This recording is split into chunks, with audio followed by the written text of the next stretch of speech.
तांदूळ स्वच्छ धुवून हरभऱ्याची डाळ 1 ते 1.5 तास भिजत घालायचे. शेंगदाणे भिजत घातलेत. हिरवी मिरची, कढीपत्ता आणि लिंबोरी. हिरवी मिरची, कढीपत्ता, हिंग,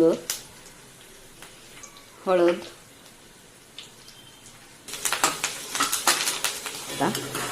परंतु मी इथे आपण करत ठेवलंय, टाकून घेऊया. तांदूळ भात हा वाफला.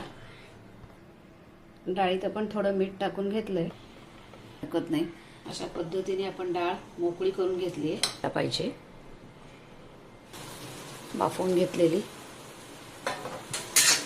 त्यामध्ये आपण मिक्स करून घेऊया.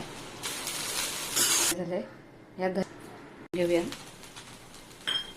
तर वरून हिरवीगार छान कोथिंबीर टाकून घेऊया.